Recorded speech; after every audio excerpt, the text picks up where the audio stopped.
नमस्कार दोस्तों, ओमनीसेंस चैनल में आपका स्वागत है। और आज आप इस वीडियो में ओमनीसेंस इंग्लिश का 655वें दिन की क्लास को देख रहे हैं। और मैं बात कर रहा हूँ दोस्तों 14 लेटर वाले, जी हाँ दोस्तों 14 लेटर वाले वर्ड्स जो कि शुरू होते एफ से। और आप क्या इस वर्ड को एक बार में देखने से पढ़ पा रहे हैं या नहीं? अगर आप इस तरह के वर्ड को एक बार में पढ़ पा रहे हैं तो वीडियोस आपके लिए नहीं है। आज जो नहीं पढ़ पा रहे हैं तो मैं बताऊंगा कि कैसे इस वर्ड को पढ़ सकते हैं आसानी तरह से, और इसका जो 14 लेटर वाले वर्ड्स है उसको कैसे याद कर सकते हैं एक बार में। जब मैं पढ़ने का तरीका बताऊंगा तो बस पढ़ने क्रम में ही आपको जो वर्ड है उसका स्पेलिंग याद हो जाएगा। तो चलिए, ये वीडियो देख रहे हैं उसके नीचे आप सब्सक्राइब बटन है, सब्सक्राइब कर दीजिए चैनल को और घंटी को दबाइए जिससे पता चले वीडियो कब कब आता है। वीडियो पसंद है लाइक और शेयर जरूर कीजिएगा दोस्तों। देखिए दोस्तों, अल्फ़ाबेट के बारे में बात करेंगे, वर्णमाला के बारे में बात करेंगे। तो कुछ बेसिक चीज़ है जिसके बारे में जानना बहुत जरूरी है। मान लीजिए आज आप नए हैं, पहली बार हमारे वीडियो को देख रहे हैं, इसलिए ये बार बार होता है। और एक समझ बढ़ाने के लिए अगर आप रोज़ सुनते हैं तो समझ बढ़ जाता है, नहीं तो आप सीधा हमारे जो आपने डिस्प्ले थंबनेल में देखा जो वर्ड है उस वर्ड के ऊपर डायरेक्ट आ जाइए। तो वीडियो को बढ़ा लीजिए और बढ़ाकर वहाँ से चलिए देखते हैं। देखिए तो पहले चलिए खैर शुरू से करते हैं। अल्फ़ाबेट किसे कहते हैं? अल्फ़ाबेट जो सो ए से लेकर जेड तक जो हमारे लेटर्स होते हैं, एक्चुअली ये 26 लेटर होते हैं, इसे अल्फ़ाबेट का नाम दिया गया है, जिसमें ए ई आई ओ और यू ये पांच जो है, ये पांच दोस्तों वॉवेल कहलाते हैं। अब ये वॉवेल जो है इस पे ही सारे के सारे वर्ड मीनिंग जो है उच्चारण किया जाता है, यानी बोले जाते हैं। कोई भी वर्ड क्यों कैसे बोला जाता है, कोई वर्ड का उच्चारण कैसे होगा, ये सब डिपेंड करता है कि आपको वॉवेल वहाँ पर कौन सा है। और इसका उच्चारण अगर आपको आता है तो आप जी से कुछ भी बोल सकते हैं, यानी कुछ भी पढ़ सकते हैं। अब देखिए जो बचता है वो 21 वो हमारा कॉन्सोनेंट पार्ट है। और कॉन्सोनेंट जैसे कि मैंने बताया ए आई यू छोड़कर सारे के सारे कॉन्सोनेंट हो जाते हैं। देखिए अल्फ़ाबेट और वर्णमाला, वर्णमाला जहाँ 50 है ना, वर्णमाला 50 होगा। और इसके दो हिस्से होते हैं, तो स्वर हो जाता है 14 और व्यंजन हो जाएगा 36। अब देखिए कंपेरिजन होगा, वॉवेल है 5, स्वर है 14, कॉन्सोनेंट है 21, व्यंजन है 36। यानी कि हमारा हिंदी जो है ज़्यादा ही क्लिष्ट है, यानी कि मतलब कठिन है। लेकिन हम लोग इस तरह से पढ़ चुके हैं कि भाई हिंदी हम लोग को इजी लगता है और इंग्लिश जो है कि भारी लगता है। तो ऐसा नहीं, आप सीखेंगे तो थोड़ा सा बहुत इजी सब कुछ सीख जाएंगे। तो चलिए मैं बताऊंगा कि जो स्वर है उसका स्वर कौन कौन से होते हैं और उसको इंग्लिश में क्या क्या कैसे कैसे लिखते हैं। व्यंजन से भी इसी तरह की बात का पता आपको चलेगा। तो चलिए आगे बढ़ जाते हैं और कॉन्सोनेंट के बारे में बात करते हैं। जैसे कि मैंने बताया कॉन्सोनेंट किसे कहते हैं, लेकिन कॉन्सोनेंट का उच्चारण क्या होता है इस बात पे फोकस करेंगे। तो बी को ब बोलेंगे, सी को दो उच्चारण होता है, क होता है, स होता है। डी से भी दो उच्चारण होता है, ड होता है, द होता है। एफ से होता है फ, जी का उच्चारण दो तरह से होता है, ग ज, एच का उच्चारण ह होता है। उसका जे का उच्चारण ज होता है, के का उच्चारण क, एल का उच्चारण ल, एम का उच्चारण म, एन का उच्चारण होता है न, पी का उच्चारण होता है प। उसके बाद दोस्तों क्यू का क्यू, आर का उच्चारण होता है र ड, एस का उच्चारण होता है स ज, टी का उच्चारण होता है ट त। लेकिन मैक्सिमम कुछ ऐसे केस है जहाँ पर टी का उच्चारण च स होता है। बहुत कम ही लोग जानते हैं कि वो कहाँ कहाँ होता है। जैसे एक मैं पार्ट्स ऑफ वर्ड की बात करता हूँ, जैसे टी ओ एन है ना, टी ओ एन, ये parts of suffix word, actually suffix word है, यानी किसी वर्ड कहते हुए लगता है। टी आई ए एल ये है सन, ये है सियल, यानी कि स से उच्चारण यहाँ हो रहा है सन और सियल। दूसरा है टी यू ए एल, इसको बोलते हैं च्वल, और टी यू आर ई इसको बोलते हैं चर। यहाँ पर जो है च से उच्चारण होता है, तो सन सियल च्वल चर है ना। तो ये देखिए टी आई एक्चुअली और बेसिक में चाहते हैं तो टी आई से होता है श और टी यू से होता है च। अब बात में क्लियर आप हो गया होगा आपको कि च कहाँ बोलना है, स कहाँ से। जैसे एक वर्ड ले लेते हैं, आपको और क्लियर हो जाएगा, पेशेंट, पेशेंट है ना, पेशेंट। तो देखिए टी आई है यहाँ, टी आई पेशेंट का स्पेलिंग तो आप जानते होंगे, नहीं तो आप कहीं भी सर्च कर सकते हैं कि पेशेंट का स्पेलिंग क्या होता है। तो ये पेशेंट लिखा हुआ है, पढ़ते ही पेशेंट है, लेकिन बहुत कम लोग जानेंगे कि कैसे पेशेंट कैसे बोलेंगे, भाई इस तरह से कैसे बोला जा सकता है। यहाँ तो आप समझ रहे होंगे कि सन बोल रहे हैं, चर बोल रहे हैं, लेकिन ये जो टी आई है बीच ही में आ गया है। तो ये सफिक्स वर्ड नहीं, प्रीफिक्स में नहीं, बीच में आ गया हमारा। तो इस तरह से समझिए आप। अब चलिए भी को बोलते हैं वह, डब्ल्यू को वह बोलते हैं, एक्स को एक्स, वाई को वाई, जेड को ज बोलते हैं। अब देखिए दोस्तों कि सी और के दोनों से क का उच्चारण होता है, दोनों से क का उच्चारण होता है। दूसरी बात कि आई एस इसे बोलते हैं ईज, क्या बोलते हैं इसे? ईज बोलते हैं। WAS इसे बोलते हैं वाज। कहने का अर्थ यही है कि एस से एस तो स तो बोलते ही हैं, एस से ज भी बोला जाता है, वो मैंने एग्जाम्पल के थ्रू आपको बताया। तो चलिए आगे बढ़ जाते हैं। तो और देखिए वॉवेल, ये तो कॉन्सोनेंट हो गया, वॉवेल जो कि आपके दिमाग में रहना चाहिए अगर इंग्लिश पढ़ना सीखना चाहते हैं। जैसे कि ए को क्या क्या बोलते हैं, मैंने तो बोला कि ए को कई तरह से बोला जाता है, जैसे ए को अ आ ए बोलते हैं। अब मान लीजिए कि लिख रहे हैं आर, है ना, RAT, क्या पढ़ते हैं? रैट। उच्चारण ए का क्या हो रहा है? ए के रूप में, रैट, है ना, रैट। अब देखिए दूसरा एक स्पेलिंग लेते हैं, RATE, क्या उच्चारण होता है? आप जानते हैं तो समझिए, नहीं तो समझिए दोस्तों, रेट, है ना, क्या उच्चारण है? रेट। यानी उच्चारण ए के रूप में हो रहा है। एक ही ए एक जगह जो है ए के रूप में हुआ और दूसरी जगह जो है ए के रूप में हुआ, तो हुआ ना रैट और रेट, रैट और रेट, रैट और रेट। अब देखिए ई किसके बारे में चलता है? ई का क्या उच्चारण होता है? आ ई, इसे ह्रस्व बोलते हैं, इसे दीर्घ बोलते हैं, और ए। अब यहाँ एग्जांपल लेते हैं, जैसे RENT क्या होता है? रेंट। तो ई का उच्चारण यहाँ पर ए के रूप में हुआ, रेंट बोल रहे हैं, है ना, क्या बोल रहे हैं? रेंट बोल रहे हैं। अब दूसरा चलिए नेक्स्ट देखते हैं आई से। आई का उच्चारण आ ई, ह्रस्व ई बोलते हैं, दीर्घ ई, और आई बोलते हैं। और इसका एग्जाम्पल है, देखेंगे, RISE,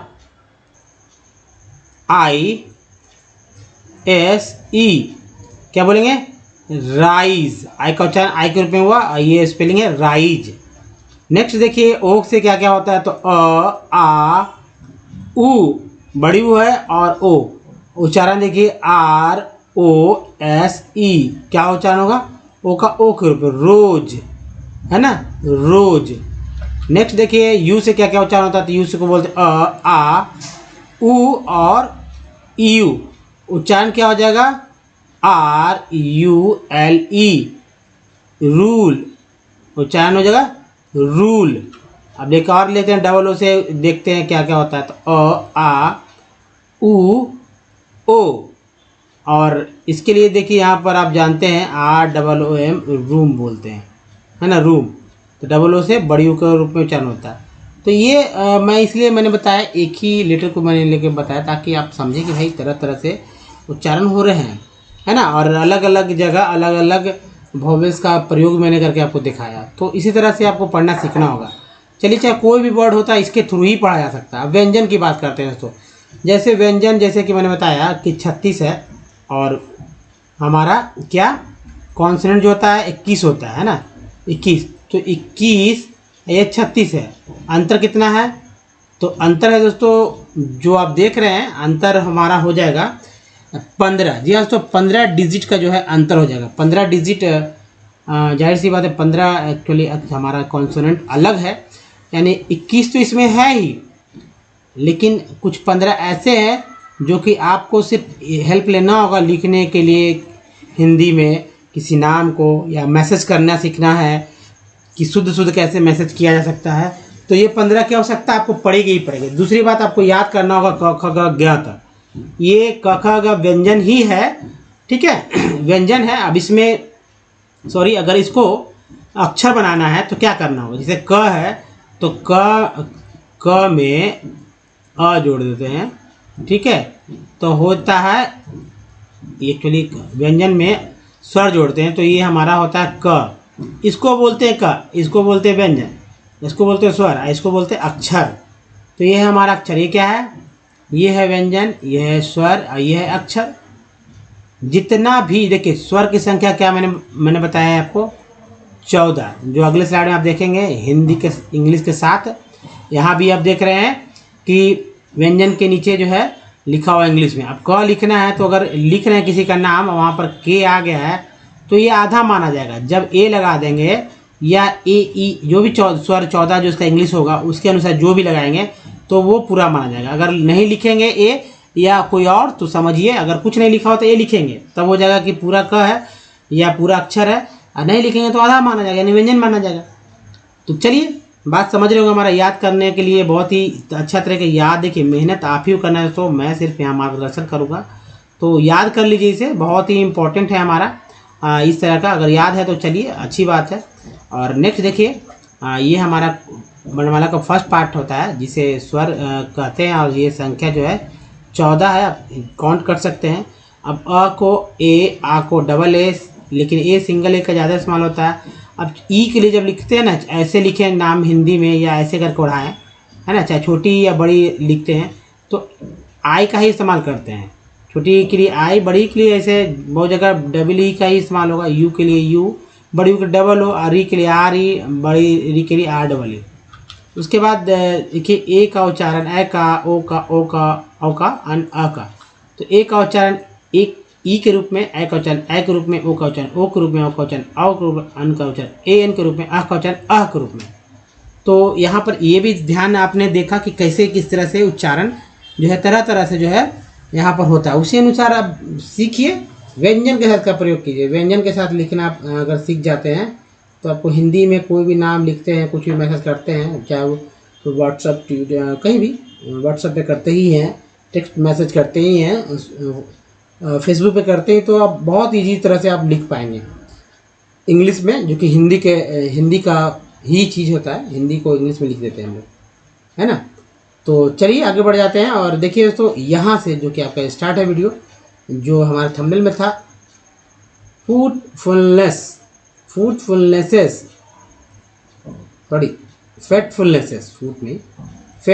कैसे मैं पढ़ूंगा तो उसके मैं बताऊंगा, लेकिन पहले फास्ट में पढ़ लेता हूं ताकि जिनको नहीं पढ़ना है तो हमारे साथ तेजी पढ़िए। देखिए उच्चारण करिएगा तो उच्चारण करने का आदत हो जाएगा, और वर्ड आपके जबान पर यानी कि आपके मुंह पर चढ़ने लगेगा कि इस तरह से उच्चारण होता है। अगर नहीं बोलेंगे तो कभी भी नहीं बोलने आएगा। तो पढ़िए हमारे साथ।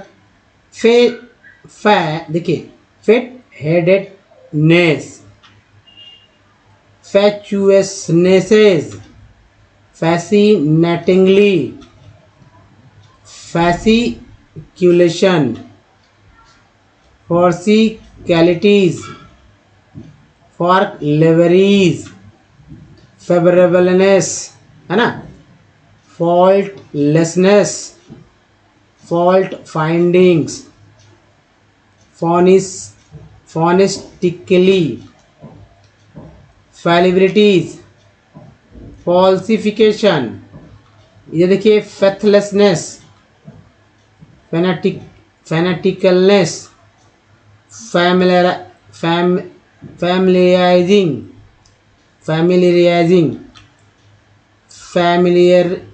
होता है, उसमें राइजिंग हो जाएगा, फैमिलियराइजिंग, फैमिलियरिटीज, फैंटास्टिकली, फैंटास्टिकेटेड, फैंटास्टिकेट्स,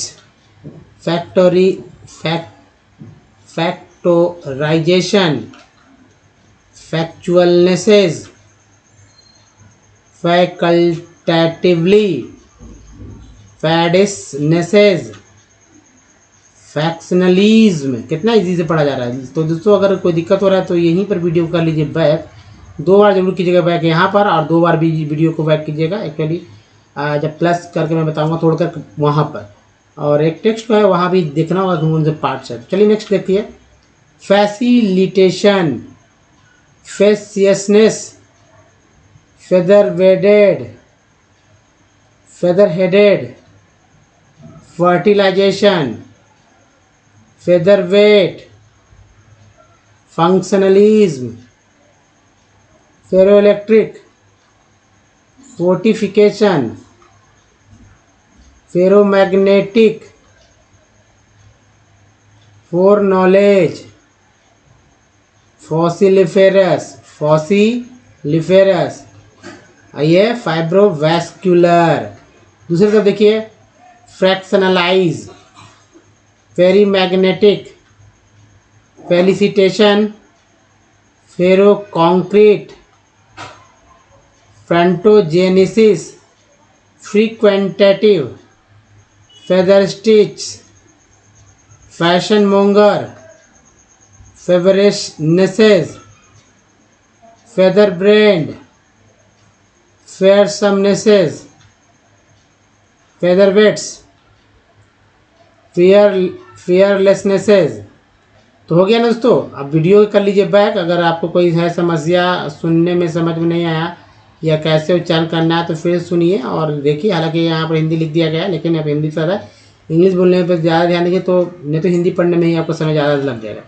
दोस्तों अगर आप हमारे वीडियो को डे 1 से देखना चाहते हैं तो देखिए 800 या दोस्तों बहुत सारे वीडियोज़ हैं और मुझे लगता है कि आप देखेंगे तो 826वां वीडियो ये है हमारा। ये वीडियो की संख्या बढ़ती जाएगी जितना वीडियो आप लेट से देख रहे हैं। जहाँ रीडिंग, राइटिंग और स्पोकन से रिलेटेड सारे वीडियोज़ हैं। आप देखिए, सीखने को मिलेगा दोस्तों, और सब कुछ इजी स्टेप में, क्योंकि ना तो ग्रामर की बुक खरीदना है आपको, ना ही डिक्शनरी। उसका सारा उपाय मैंने ढूंढ रखा है, तो कैसे वो सब देखेंगे आप हमारे वीडियो में। लेकिन पेशेंस रख के सीखना होगा। यहाँ पर हम लोग सीखेंगे जी कैसे पढ़ना सीखें। एक काम ही करना, अगर आप बुद्धिमान हैं तो कॉपी आप बना लीजिए A4 साइज की, और उसमें आप कॉपी पे लिखते चलें, तभी आपका बुद्धिमानी जो है, यानी बुद्धिमत्ता जो है, आपका काम इंटेलिजेंसी जो है आपका पता चलेगा कि भाई हाँ आपने लिखा है। अगर आप लिखेंगे तभी आप सीखेंगे। देखिए दो बात होगा, लिखेंगे तो प्रॉपर लिखना होगा, लिखेंगे तो लिखने आएगा। दूसरा बात, लिखेंगे तो बोल बोल के लिखेंगे, तो तीनों काम होगा। तो चलिए आगे बढ़ते हैं। और दूसरा बात की सबसे बात की बड़ा कि रिवीजन। जी हाँ दोस्तों, हमारा वीडियो जो है कि बार बार आपको देखने से बचेंगे तो रिवीजन आपका हो जाएगा। चलिए आज का टेक्स्ट की ओर पढ़ते हैं। और कैसे पढ़ते हैं, देखिए 2-3 बात को पढ़ते समय ध्यान में रखा जाता है। मान लीजिए आप कुछ नहीं जानते हैं तो मैं बताता हूँ आपको कि अंग्रेजी के जो वर्ड्स होते हैं, कोई वर्ड्स होता है उसमें कुछ जो है पार्ट्स, चाहे वो शुरू के पार्ट्स हों या लास्ट के। शुरू वाले को प्रीफिक्स बोलते हैं, लास्ट वाले को जो है सफिक्स बोलते हैं। बीच में जो है वॉवल्स है उसका यूज, या पार्ट्स कुछ आते हैं। तो कई पार्ट मिलके लंबे लंबे वर्ड्स बनते हैं। उन पार्ट्स को अगर आप ध्यान से देखते हैं तो देखेंगे कि बार बार रिपीट अगेन अगेन बहुत जगह होते रहता है। ऐसा नहीं कि एक ही जगह होते रहता है, आप कहीं भी देख सकते हैं। तो मैं बताऊंगा वो चीज़ को, उसको घेर लेना और समझना, और देखो पार्ट्स को कॉपी पे लिख कर याद करना। अगर याद करते हैं तो चलिए अच्छी बात है। अब जैसे यहाँ मैं बताऊंगा कि देखिए TION यहाँ भी है भैया, और TION यहाँ भी है। तो ये तो अलग वर्ड मीनिंग है। वाइब्रेशन, यहाँ कोऑर्डिनेशन अलग है ना। तो ऐसा तो हजारों लाखों है ना, लाखों वर्ड्स है। कुछ और भी ले सकते हैं। तो मैंने यहाँ पर अब जो है भाई वो है। उसके बाद अब देखेंगे धीरे धीरे। तो टेक्स्ट मैं ले ही रहा हूँ और अच्छा अच्छा टेक्स्ट लूँगा। तो दोस्तों चलिए पढ़ते हैं और घेरते हैं। इन the spectra of the complexes these, इसका उच्चारण यहाँ ज के रूप में हुआ, मल्टीपल बैंड्स हैव DIS क्या होता है, डिस होता है, appeared because H atom of OH phenolic group has been replaced by the spectra of all the complexes contain a broad band in the region 1850 to 2030, मतलब 2365, ऐसे बोलेंगे 850 sorry to 2365। The presence, ENC को याद कर लीजिए, एंस बोलते हैं। प्रेजेंस ऑफ दीज वोड bands in the spectra of the complexes suggest hydrogen, ये इनको एन बोलते हैं, hydrogen bonding to be dominant. यहाँ तो dominant factor in stabilising them the band at 1295 centimeter that occurs in the legend has been assigned to vibrations.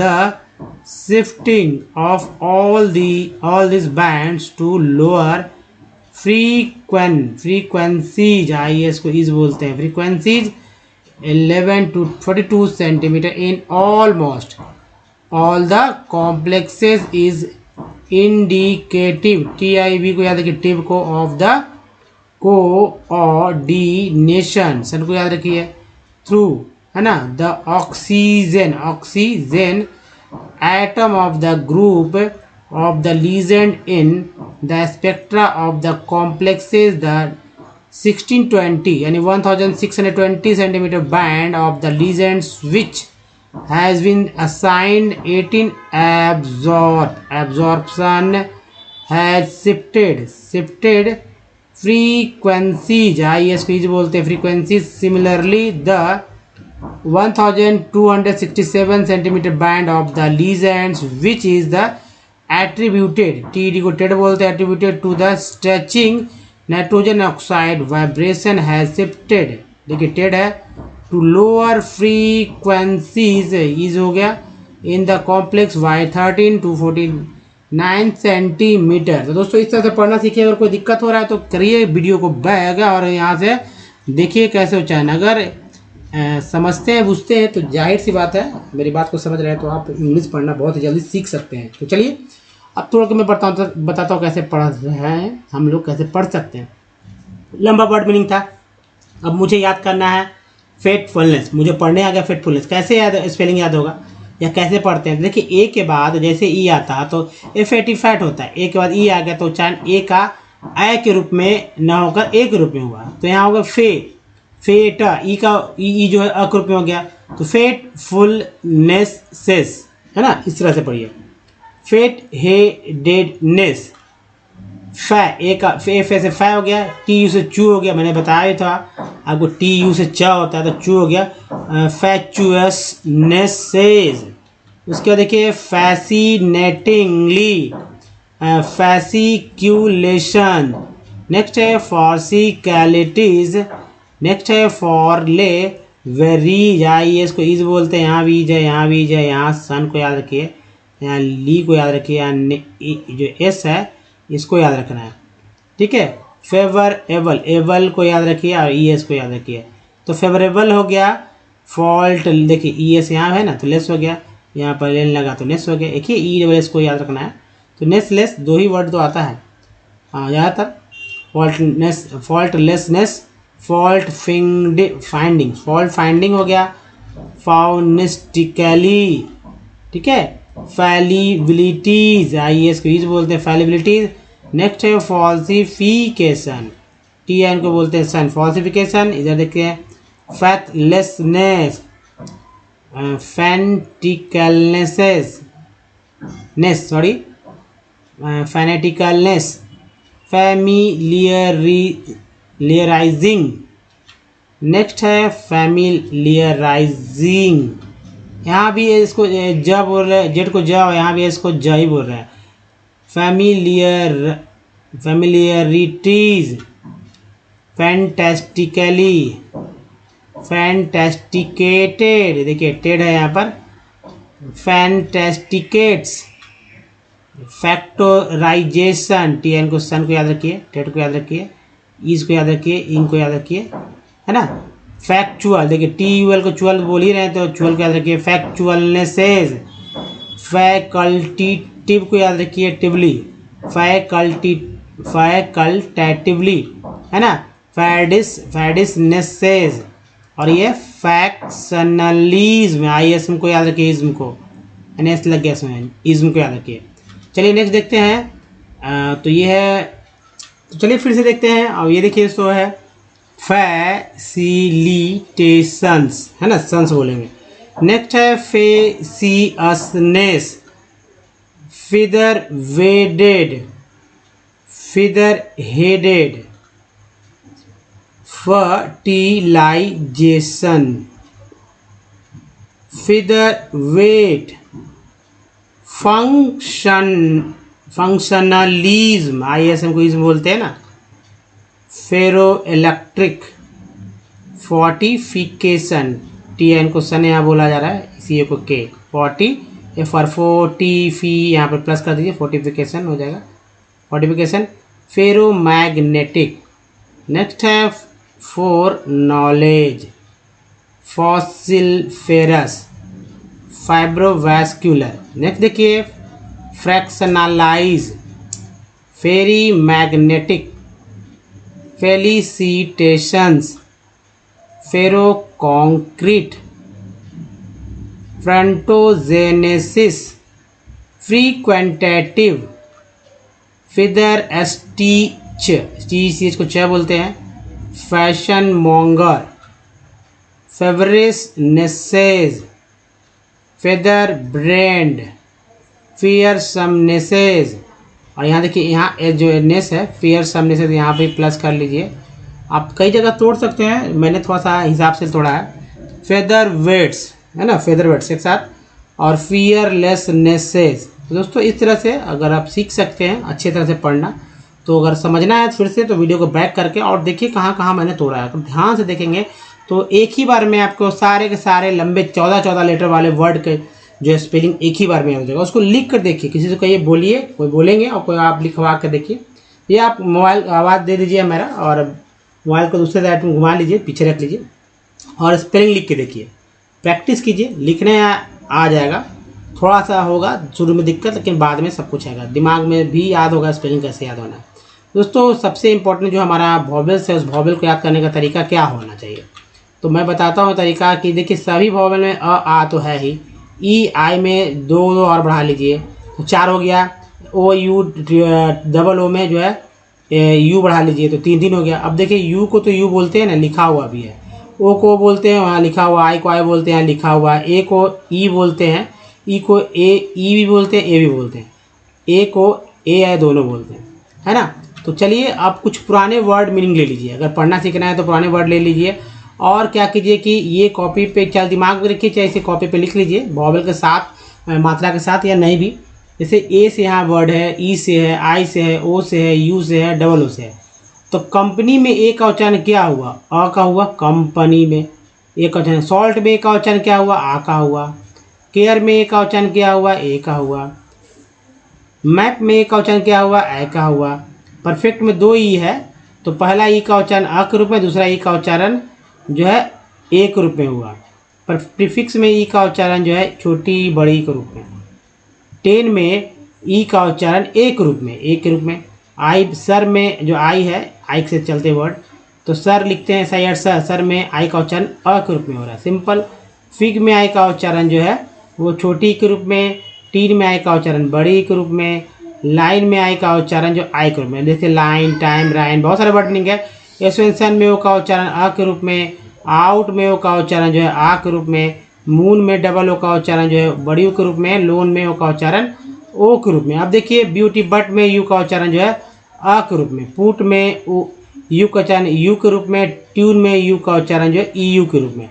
F O D flood में double O का उच्चारण जो है अ के रूप में हुआ, और लुक में डबल ओ का उच्चारण जो हो रहा है दोस्तों बड़ी यू के रूप में। तो इस तरह से वर्ड मीनिंग्स आपको पढ़ने होंगे, पुराने वर्ड पे पहले प्रैक्टिस कीजिए, फिर नए वर्ड खुद ब खुद पढ़ने आने लगेंगे। तो वो वॉवेल का यूज आप सीख जाएंगे ना, तो बहुत ही जल्दी किसी भी तरह के वर्ड को पढ़ सकते हैं। तो दोस्तों इस वीडियो में ही तक, बताइए ये वीडियो कैसा लगा, अच्छा लगा तो लाइक कीजिए, शेयर कीजिए, नए चैनल को सब्सक्राइब कीजिए, घंटी को जरूर दबाइए तभी पता लगे वीडियो कब आता है। प्ले स्टोर से हमारा ऐप को डाउनलोड करना ना भूलें। चैनल को सब्सक्राइब करना दूसरा तरीका यहाँ है, और कुछ प्रीवियस वीडियो का लिंक यहाँ, और हमारा प्ले लिस्ट का लिंक है दोस्तों यहाँ पर, तो जिससे कि हमारे वीडियो को डे 1 से आप देख सकते हैं। तो दोस्तों इस वीडियो में तक धन्यवाद, थैंक्स फॉर वॉचिंग। मिलते हैं अगले वीडियो में, ध्यान रखिए, धन्यवाद, थैंक्स, धन्यवाद दोस्तों।